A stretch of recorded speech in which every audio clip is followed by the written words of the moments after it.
بے شک منافقین اللہ کو دھوکہ دیتے ہیں حالانکہ اس نے انہیں دھوکے میں ڈال رکھا ہے، اور جب وہ نماز کے لیے کھڑے ہوتے ہیں تو انتہائی سستی سے کھڑے ہوتے ہیں، لوگوں کو دکھاوا کرتے ہیں اور اللہ کو بہت تھوڑا یاد کرتے ہیں۔ آج ہم انشاءاللہ سستی کے موضوع پر بات کریں گے، کیونکہ سستی جو ہے یہ نفاق کی علامت ہے، اور نفاق جو ہے، منافقت جو ہے، یہ بہت خطرناک بیماری ہے جو سستی سے جنم لیتی ہے۔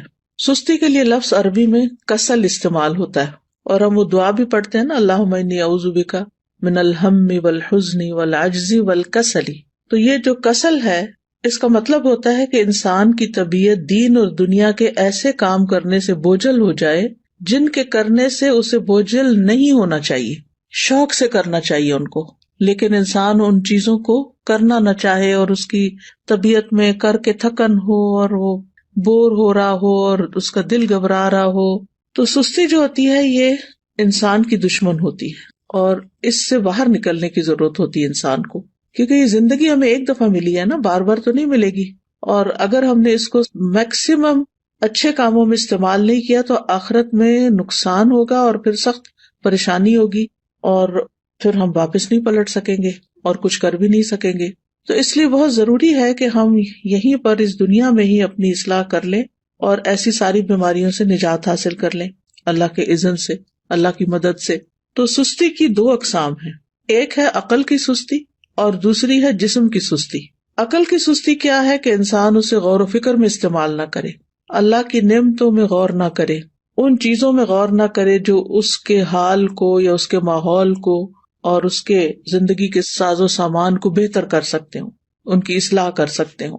دنیا میں جو قومیں بھی پیچھے رہ گئی ہیں نا، ان کی بنیادی وجہ یہی ہے کہ عقل والوں اور ذہین لوگوں نے سستی کی ہے اور چیزوں کو ایجاد نہیں کیا، اور جو صلاحیتیں اللہ نے ان کو دے رکھی تھی ان کو استعمال نہیں کیا، ان کی پرواہ نہیں کی۔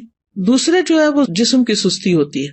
جسم کی سستی جو ہوتی ہے یہ انسان کو نیکی کے کاموں سے محروم کر دیتی ہے اور خاص طور پر عبادت میں پیچھے رکھتی ہے۔ جیسے ابھی آپ نے یہ آیت کی تلاوت سنی کہ منافق جو ہیں جب نماز کے لیے کھڑے ہوتے ہیں تو انتہائی سستی سے کھڑے ہوتے ہیں، اور بس دکھانے کی نماز پڑھتے ہیں کہ دوسروں کو پتہ چل جائے کہ ہم نے نماز پڑھ لی، اور وہ اللہ کو بہت تھوڑا یاد کرتے ہیں۔ یعنی ذکر میں بھی سستی، نماز میں بھی سستی، وضو میں سستی، ہر نیکی کے کام میں سستی۔ اسی طرح جسم کی سستی جو ہوتی ہے وہ انسان کو دنیا میں بھی ترقی سے محروم رکھتی ہے۔ یعنی جو کام انسان کو اپنے جسم سے کرنے ہوتے ہیں، اگر وہ اپنے جسم کو استعمال ہی نہیں کرتا اور محنت نہیں کرتا، مشقت نہیں کرتا، تو دنیا میں بھی ترقی حاصل نہیں کر سکتا۔ نبی صلی اللہ علیہ وسلم جو تھے وہ سستی سے پناہ مانگتے تھے، اور صحیح مسلم میں جو دعا آتی ہے کہ رسول اللہ صلی اللہ علیہ وسلم یہ دعا فرمایا کرتے تھے، اللہم انی اعوذ بک من العجز والکسل والجبن والحرم والبخل واعوذ بک من عذاب القبر ومن فتنۃ المحیا والممات۔ اس کے اور ورژنز بھی ہیں، لیکن صحیح مسلم میں یہ دعا اس طرح آتی ہے، اے اللہ میں عاجز ہونے، سستی، بزدلی، بڑھاپے اور بخل سے تیری پناہ میں آتا ہوں، اور میں قبر کے عذاب اور زندگی اور موت کی آزمائشوں سے تیری پناہ میں آتا ہوں۔ تو انسان جب بے بس ہوتا ہے اور سست ہوتا ہے تو ہر بھلائی سے محروم ہو جاتا ہے۔ ابن قیم کہتے ہیں کہ نبی صلی اللہ علیہ وسلم نے بے بسی اور سستی سے پناہ مانگی کیونکہ یہ دونوں ایک دوسرے کے ساتھی ہیں۔ تو اگر کوئی بندہ کامل عبادت نہ کرتا ہو، مثلا صرف فرض پڑھ لیے، صرف چھوٹی چھوٹی صورتیں پڑھ کے جلدی سے بس سلام پھیر دیا، اور اس بارے میں اپنی اصلاح بھی نہ کرتا ہو، کوشش بھی نہ کرتا ہو، تو یا تو وہ اس پر قدرت نہیں رکھتا، وہ کر ہی نہیں سکتا، بالکل ہی نکما انسان ہے، اور اس کا قدرت نہ رکھنا کیا ہے؟ بے بسی ہے، یعنی ہمت ہی نہیں اس کی، یا وہ اس پہ قادر ہوتا ہے لیکن کام نہیں کرنا چاہتا، اور یہ سستی ہے۔ یعنی ایک تو شخص ہے مثلا بیمار ہے یا بوڑھا ہے یا مجنون ہے، اس کی عقل ہی کام نہیں کرتی، یا مشلول ہے یعنی پیرالائزڈ ہے، تو وہ تو اب الگ بات ہے۔ لیکن ایک یہ ہے کہ پھر انسان سب کچھ ہے، ہمت، طاقت، سب کچھ ہے، لیکن بس کام نہیں کرنا، ہٹ درمی ہے۔ تو اس طرح انسان ہر بھلائی سے محروم ہو جاتا ہے اور پھر شر کی طرف چل پڑتا ہے۔ تو جو شخص کامیاب ہونا چاہتے ہیں، پہلے تو آپ اس وقت جو مجلس میں موجود ہیں وہ اپنے آپ سے پوچھیں کہ واقعی آپ کامیاب ہونا چاہتے ہیں؟ اگر کامیاب ہونا چاہتے ہیں تو اس کے لیے سستی کو چھوڑنا بہت ضروری ہے۔ ابو حاتم کہتے ہیں کہ کامیابی کا سبب یہ ہے کہ سستی اور کاہلی کو چھوڑ دیا جائے، کیونکہ یہ محرومی کے اسباب میں سے ہے۔ سستی انسان کی پروقار شخصیت کی بھی دشمن ہے۔ اور خاص طور پر اگر انسان کو کسی کام کا موقع مل جائے، جیسے آپ لوگوں کو قرآن مجید کی تعلیم حاصل کرنے کا موقع ملا ہوا ہے، اور پھر اس کے بعد آپ اپنے کورس کو پراپر طریقے سے نہ کریں، ٹیسٹ کی تیاری نہ کریں، وقت پر ٹیسٹ میں حاضر نہ ہوں، ری ٹیسٹ ٹائم پر نہ دیں، اور اپنی جوانی کا، اپنے وقت کا، اپنی عمر کا 1 سال وہ صرف سستی میں گنوا دیں، تو یہ تو بہت بڑی غلطی ہے، اور یہ تو اپنے لیے تباہی لانا ہے، یعنی یہ ناکامی. کیونکہ بہت سے اسٹوڈینٹس جب ایڈمیشن لیتے اور پاس نہیں ہوتے اور پھر سال گزار کے چلے جاتے ہیں، نہ سرٹیفکیٹ لیا، نہ کوئی قرآن مکمل کیا، اور نہ ہی کوئی جو کرنے کے کام تھے وہ کیے، نہ پوری طرح سارے لیسن سنے، نہ سارے سبجیکٹس اٹینڈ کیے، کبھی صبح دیر سے آیا، یعنی مختلف طریقے سے اپنا وقت ضائع کیا. تو پھر آپ دیکھیے کہ کل قیامت کے دن کتنی ریگریٹس ہوں گی کہ کاش ہم اپنا یہ وقت صحیح طرح استعمال کرتے. اور اگر ہم ان لوگوں کو دیکھیں گے جو ہم سے آگے نکل گئے تو ہمیں کتنی شرمندگی اور کتنی پریشانی ہوگی کہ ہمارے پاس بھی یہی وقت تھا اور ہم کر بھی سکتے تھے لیکن ہم نے نہیں کیا، تو اپنے ساتھ دشمنی کی. تو ایسا شخص کبھی بھی اپنے مقاصد میں کامیاب نہیں ہوتا جو سستی کا مظاہرہ کرتا ہے، اور اس کی جو آرزویں ہوتی ہیں بس وہ آرزویں ہی رہ جاتی ہیں. اور بعض اوقات یہ ہوتا ہے کہ انسان ندامت کے ساتھ ساتھ اس پہ نحوست بھی طاری ہو جاتی ہے. تو سستی کے خلاف ہم نے جنگ کو جیتنا ہے، ٹھیک ہے، ہم نے سستی کے خلاف ایک جنگ کرنی ہے اور پھر اس میں جیتنا بھی ہے. ابن قیم کہتے ہیں جب رات چھا جاتی ہے تو نیند اور بیداری کے درمیان ایک جنگ واقع ہو جاتی ہے، پس شوق اور خوف بیداری کے لشکر میں اگلی صف میں ہوتے ہیں، اور سستی اور کمزوری غفلت کے لشکر میں اگلی صف میں ہوتے ہیں. ان دونوں آپس میں آمنے سامنے ہوتے ہیں. پس شوق رکھنے والا شخص سچا حملہ کرتا ہے تو وہ کمزوری اور نیند کے لشکر کو شکست دے دیتا ہے اور مال غنیمت حاصل کر لیتا ہے. پھر جب فجر طلوع ہوتی ہے تو مال غنیمت کے حصے تقسیم ہو چکے ہوتے ہیں اور سونے والوں کو اس کی کچھ خبر نہیں ہوتی. تو جو شخص سستی کا عادی ہوتا ہے پھر آرام پرستی کی طرف مائل ہوتا ہے تو وہ جب اٹھتا ہے تو بھاری بدن، بھاری سوچ اور پریشانی کے ساتھ اٹھتا ہے. اب یہ ہے کہ اس کی وجوہات کیا ہوتی ہیں، تھوڑی سی وجوہات بھی ہمیں معلوم ہونی چاہیے. سب سے پہلی چیز تو نفاق ہے، اور نفاق کی وجہ سے انسان دینی فرائض میں سستی کا شکار ہوتا ہے، کیونکہ منافق کی نیت اچھی نہیں ہوتی. اگر کوئی کام کرتا بھی ہے عبادت وغیرہ تو ریاکاری دکھاوے کے لیے کرتا ہے، لوگوں کی دنیا کی سزا سے ڈرتے ہوئے ایسے کرتا ہے کہ اگر نماز نہیں پڑھی تو ماں باپ کیا کہیں گے، وہ گھر سے نکال دیں گے، یا یہ کہ پھر میں لوگوں کی نظروں سے گر جاؤں گا.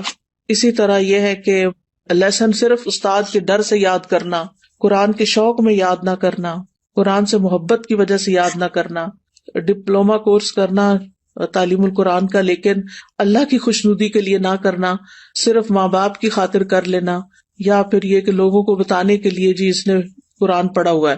تو ہمیں اپنی نیت کی بھی اصلاح کرنی ہے اور پھر اللہ کی محبت میں یہ کام کرنا ہے اور پورے شوق کے ساتھ کرنا ہے. دوسری وجہ ہوتی ہے آرام پسندی، یعنی انسان اپنے آپ کو کوئی تکلیف نہیں دینا چاہتا، بس آرام ہی کرنا چاہتا ہے. اور تیسرا یہ ہے کہ بعض اوقات انسان کی جو فراغت ہوتی ہے کہ اس کے اوپر کوئی بڑی ذمہ داری نہیں، کوئی اس کے مقاصد نہیں زندگی میں، تو پھر اس کے لیے کوئی موٹیویشن ہی نہیں ہوتی، بس ایسے ہی ادھر ادھر ہاتھ پاؤں مارتا رہتا ہے اور لگ کے کوئی کام نہیں کرتا. اور صحابہ جو تھے وہ فارغ انسان کو سخت ناپسند کرتے تھے. ابن مسعود کہتے ہیں رضی اللہ عنہ، میں اس بندے کو پسند نہیں کرتا جسے میں بالکل فارغ دیکھتا ہوں، نہ وہ دنیا کے کسی کام میں مشغول ہوتا نہ آخرت کے کام میں، بس بیکار بیٹھے ہوتے ہیں لوگ. آپ نے دیکھا ہوگا کہ ہمارے یہاں کتنا عام ہے، پارکوں میں بیٹھے ہیں لوگ، سڑکوں پہ بیٹھے ہیں، فٹ پاتھ پہ بیٹھے ہیں، فارغ ہیں، بینچوں پہ بیٹھے ہیں، کوئی سگریٹ پی رہا ہے، کوئی باتیں کر رہا ہے، کوئی ٹھٹے مار رہا ہے، بس ادھر ادھر کی باتیں. پھر اسی طرح یہ ہے کہ ایک اور وجہ یہ بھی ہوتی ہے عیش پسندی، خوشحالی، کہ انسان کو جب اور لوگ کام کرنے کے لیے، خدمت کے لیے مل جاتے ہیں تو پھر وہ خود کام نہیں کرتا اور اس طرح وہ بیکار رہنے کا عادی بن جاتا ہے. لیکن بہت سے عقل مند مالدار لوگ ایسے دیکھے گئے ہیں، وہ کام کر کے خوش ہوتے ہیں، ان کے پاس مال ہوتا ہے، وہ بہت سے خادم رکھ سکتے ہیں لیکن پھر بھی وہ اپنا کام خود کرتے ہیں، اپنی گاڑی خود چلاتے ہیں. اور اگر آپ یہاں پر آ کر آپ دیکھیں تو لوگ ملینئر ہوں گے لیکن اپنی کار خود ڈرائیو کر رہے ہوں گے، اپنا گھر خود صاف کر رہے ہوں گے، اپنا گارڈن خود مینج کر رہے ہوں گے.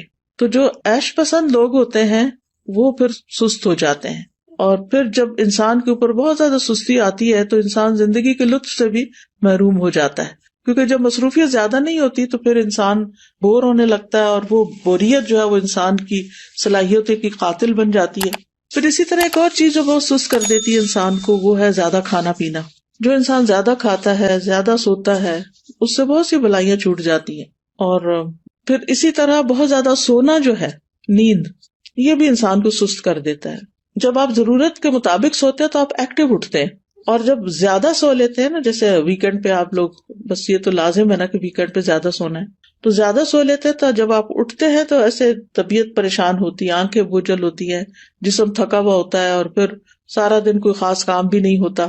لیکن جو لوگ اپنے ویکینڈ کو بھی، سنڈے کو بھی ٹائملی اٹھ جاتے ہیں، نماز اچھے سے پڑھتے ہیں، اذکار کرتے ہیں، قرآن کی تلاوت کرتے ہیں، اپنے جو کام سوچے ہوئے ہوتے ہیں چھٹی کے دن کرنے کے، ان کو ترتیب بار کرنا شروع کر دیتے ہیں، تو ان کا دن پروڈکٹیو ہوتا ہے اور وہ خوب ایکٹیو ہو کے دن گزارتے ہیں. ابن قیم رحمہ اللہ کہتے ہیں کہ بہت زیادہ سونا دل کو مردہ کر دیتا ہے، جسم کو بھاری کر دیتا ہے، وقت کو ضائع کرتا ہے، اور یہ بہت زیادہ غفلت اور سستی پیدا کرتا ہے. پھر اسی طرح لمبی امیدیں لگانا، اچھا یہ ہو جائے تو پھر وہ بس سوچتے رہنا، سوچوں میں پڑے رہنا. پھر 8ویں چیز ہے سست لوگوں کی مجلس اختیار کرنا. جب انسان کی دوستی ایسے لوگوں کے ساتھ ہوتی ہے نا جو نکمے ہوتے ہیں، تو اس کو بھی نکما کر دیتے ہیں. لیکن اگر آپ ایکٹیو لوگوں کے بیچ میں بیٹھیں گے تو آپ سست نہیں رہیں گے، کیونکہ آپ کو شرم آئے گی کہ سارے لوگ تو کچھ کر رہے ہیں اور میں فارغ بیٹھا ہوں. تو بلند ہمت لوگوں کی دوستی اور ان سے تعلق جو ہے وہ اختیار کریں، کیونکہ ماحول کا جو بگاڑ ہوتا ہے نا، یہ انسان کی فکری صلاحیتیں، نفسیاتی، بدنی، ان سب چیزوں کو متاثر کرتا ہے. اور پھر اسی طرح یہ ہے کہ ایک اور چیز، کاموں کو مؤخر کرنا، اچھا کر لیں گے، یہ بھی ایک بہت مہلک بیماری ہے، اور شیطان کا ایک حربہ ہے یہ. منافق جو ہوتے ہیں وہ نماز بھی بڑی لیٹ پڑھتے ہیں، سستی سے تو آتے ہی ہیں، لیکن دیکھتے رہتے ہیں اچھا ابھی ہے وقت، ابھی ہے وقت، اچھا ابھی اٹھ جاتا ہوں، ابھی اٹھ جاتا ہوں. لیکن پھر کیا ہوتا ہے، کبھی نماز کا وقت بہت لیٹ ہو جاتا ہے اور کبھی ختم بھی ہو جاتا ہے. تو سستی جو ہے وہ سراسر نقصان دہ ہے.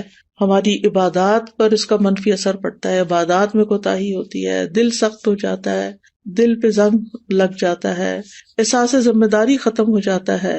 پھر انسان اپنے آپ کو جھوٹی تسلیاں دیتا رہتا ہے، اچھا پھر میں یہ کر لوں، پھر کل چلا جاؤں گا، پرسوں نکل جاؤں گا. غزوہ تبوک اگر آپ نے پڑھ لیا ہو تو اس میں جو لوگ 3 پیچھے رہ گئے تھے، وہ کس وجہ سے پیچھے رہ گئے تھے؟ صرف سستی کی وجہ سے، حالانکہ ان کے پاس سواریاں تھیں.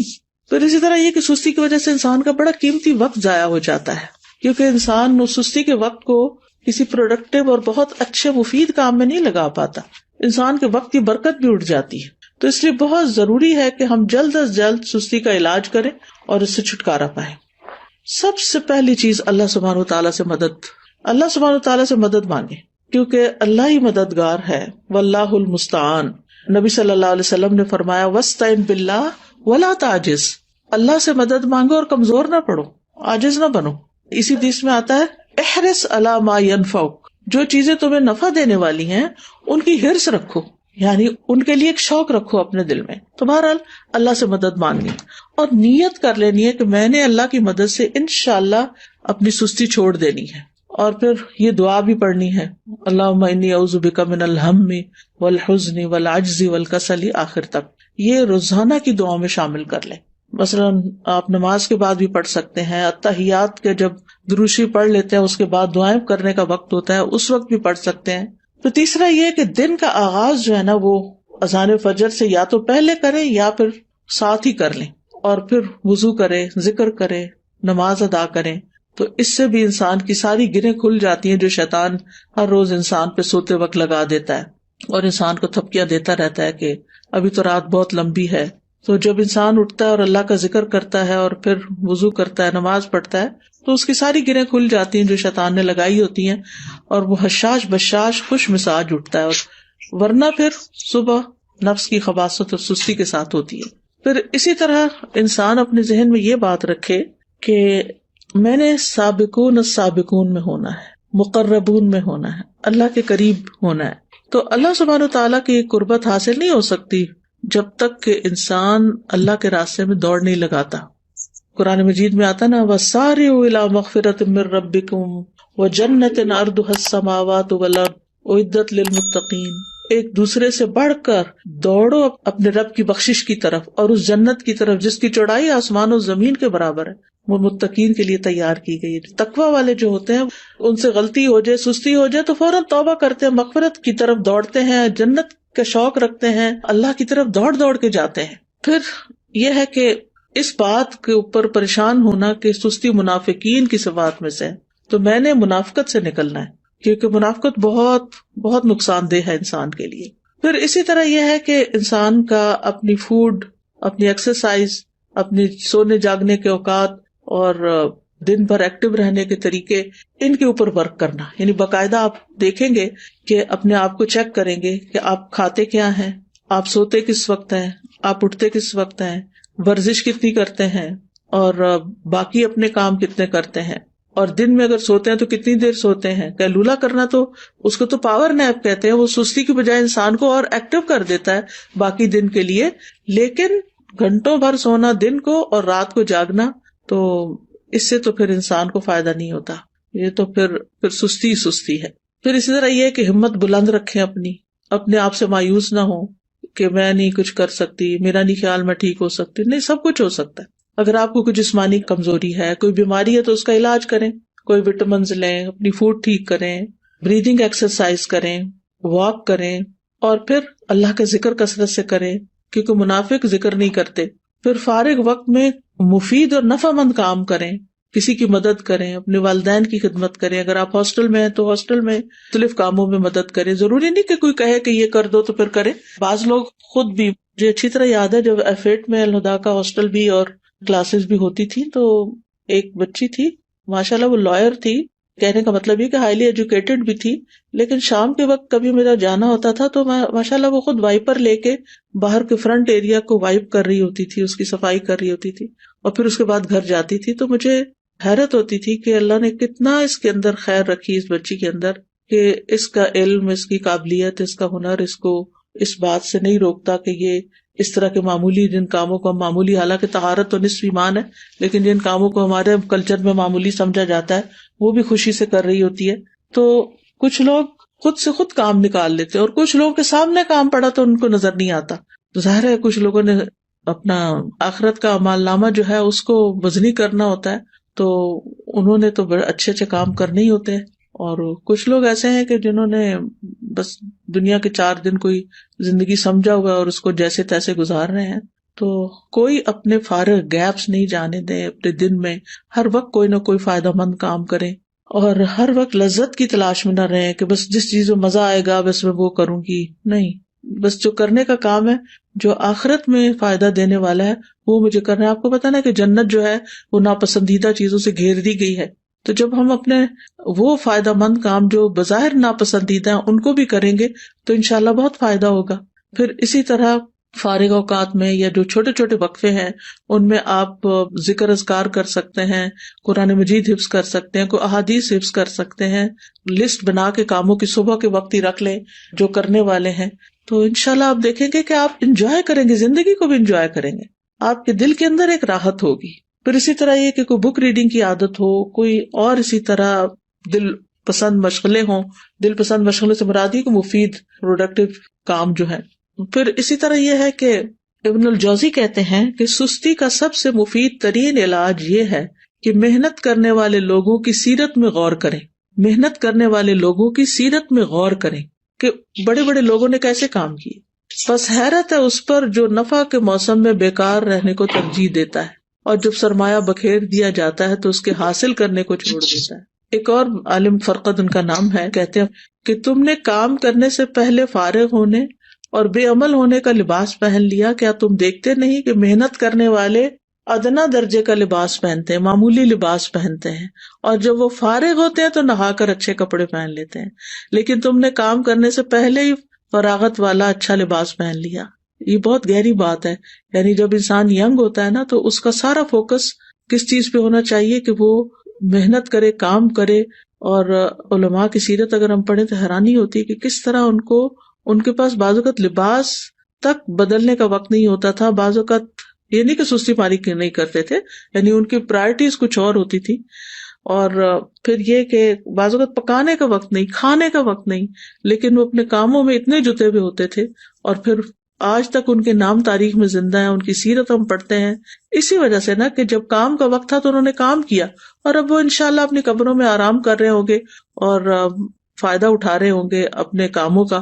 کیونکہ دیکھیں اگر بہت سونے کو دل چاہے نا تو میں اپنے آپ کو کہتی ہوں کہ اس زندگی میں تو کام کرنا ہے نا. اللہ کرے کہ قبر آرام کی جگہ ہو تو وہاں تو سونا ہی سونا ہے، سارا آرام مل جائے گا پھر. لیکن اگر آج کام نہیں کیا نا تو کل پھر آرام مشکل ہے. تو یعنی اپنے آپ سے آپ نے خود ہی لڑنا ہے کہ نہیں، نیت کرنی ہے، ارادہ کرنا ہے اور کچھ اپنے ٹارگٹ سیٹ کرنے. تو مجھے امید ہے کہ انشاءاللہ العزیز آپ لوگ اپنی اس کمزوری پہ، بیماری پہ قابو پا جائیں گے. میں یہ نہیں کہتی کہ آپ سب بیمار ہیں، لیکن ہم میں سے ہر شخص کسی نہ کسی درجے میں، کوئی 1%، کوئی 10%، کوئی 20، کوئی 50 اس بیماری کا کسی نہ کسی طرح شکار ہوتا ہے.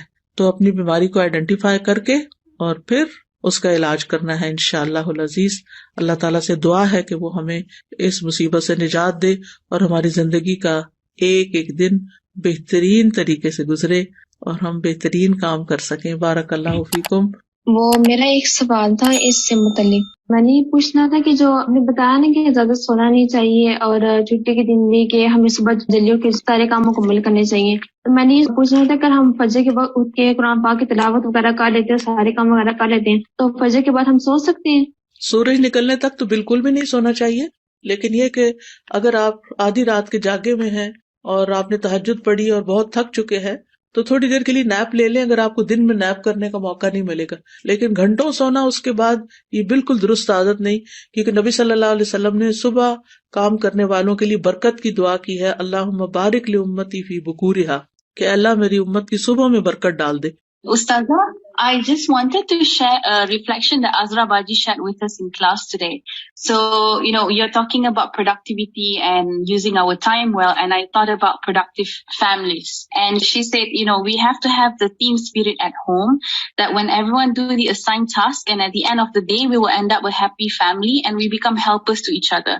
So basically, we are together in this mission. So I just like that reflection because it really shows things start at home, and when you do it as a family, inshallah, as you go out, بالکل you will be able to continue as well. جزاک اللہ خیر. کیونکہ یہ بہت اچھی بات ہے کہ اس طرح ایک بانڈنگ بھی بنتی ہے، ریلیشنز اچھے ہوتے ہیں جب سب مل جل کے کام کرتے ہیں. اور اگر امی اکیلی کچن میں کام کر رہی ہوں اور ہم بستر پر لیٹ کے موبائل سے کھیل رہے ہوں تو آپ سوچئے کہ پھر ممی کا پارا کہاں جائے گا اور اللہ تعالیٰ کی ناراضگی کتنی ہوگی کہ ہم کیا کر رہے ہیں. ہم آج بات کر رہے تھے حضرت موسیٰ علیہ السلام اور ہارون علیہ السلام کے کانٹیکسٹ میں، اور سورۃ طٰہٰ آج ہم نے شروع کی ہے.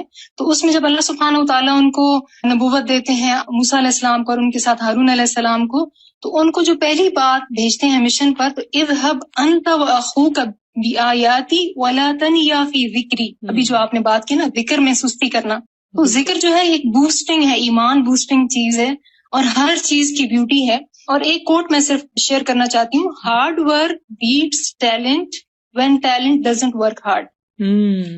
ٹھیک ہے، جزاک اللہ خیر. جی مجھے یہ پوچھنی تھی کہ میں 2 یا 3 دن سے زیادہ ایک چیز کو کنٹینیو نہیں رکھ پاتی، جیسے میں وہ اٹھتی ہوں تو 2 یا 3 دن اس سے زیادہ نہیں کنٹینیو کر پاتا. جی اس کے لیے جو ہے اس کے لیے یہ ہے کہ آپ اپنے قریب کے لوگوں میں سے کسی کی مدد لیں اور ان سے، یعنی جیسے ہوتا ہے نا کہ بندہ خود اٹھ نہیں پاتا تو کوئی ہاتھ پکڑ کے اٹھاتا ہے، تو اسی طرح وہ تواصو بالحق و تواصو بالصبر ضروری ہوتا ہے. کچھ کام ایسے ہیں کہ جو مل کے کریں تاکہ اگر آپ سلپ ہونے لگے تو کوئی آپ کو پکڑ لے. جس طرح ریسرچ کا ہوتا ہے، ریسرچ میں بتایا جاتا ہے کہ 8 سے 10 گھنٹے آپ کی سلیپ ہونی چاہیے، لیکن جب ہم سیرہ پڑھتے ہیں تو اس سے ہمیں یہی پتہ چلتا ہے کہ صحابہ کرام کا کیا طرز عمل تھا، نبی کریم صلی اللہ علیہ وآلہ وسلم کی نیند کتنی تھی. تو ہم اس پر عمل کریں تو ہماری زندگی بہت بہترین ہو سکتی ہے. بالکل. آپ دیکھیے کہ اگر ہم 8 گھنٹے بھی روز سوتے ہیں نا اور 60 سال کی بھی زندگی ہو تو اس کا مطلب ہے 20 سال تو صرف سو کے ہی گزار دی ہم نے، تو کیا خسارہ کیا. تو اس لیے کوشش یہ کرنی چاہیے کہ اپنی سلیپ کو اس طریقے سے مینج کریں کہ جس میں سو کے وقت ضائع نہ ہو. ہم نے 15 بارے میں بھی پڑھا کہ آج کے کام کو کل پر مت چھوڑیں. جیسے کہ آج آپ نے بھی بات کی تو میں نے اس ٹائم بھی یہی سوچا تھا، میری نمازوں میں تھوڑی سی میں دیر کر دیتی تھی، لیکن ابھی اس ٹائم بھی میں نے اپنے دل میں عہد کیا اور آج دوبارہ یہ عزم میرا پختہ ہو گیا ہے کہ اب جو ہے میں نے آج کے کام کو کل پہ نہیں چھوڑنا، کیونکہ یہ بھی نفاق کی ایک علامت ہے. انشاءاللہ وہ آپ ایسا ہے کہ آپس میں بڈیز بنائیں کہ جو ایک دوسرے کو پکڑ کے رکھیں اور ایک دوسرے سے پوچھتے بھی رہیں کہ تمہارے آج کے یہ سارے ٹارگٹس پورے ہو گئے. یعنی اپنے ٹارگیٹ سیٹ کرے کہ اتنی میں نے تلاوت روز کرنی ہے، اتنے اذکار کرنے ہیں، اتنی بک ریڈنگ کرنی ہے، اتنے گھر کا کام کرنا ہے، اتنا ہوم ورک، یعنی سارے کام جو آپ کے کرنے کے ہیں ان کی ایک لسٹ بنی ہوئی ہو، اور اپنے آپ کو خود محاسبہ کریں، چیک کریں آپ سب لوگ، اور پھر جو چیز نہ ہو تو ایک دوسرے سے اپنے ساتھی سے ڈسکس بھی کریں تاکہ وہ آپ کو ٹپس دیں کہ آپ کس طرح آگے بڑھیں.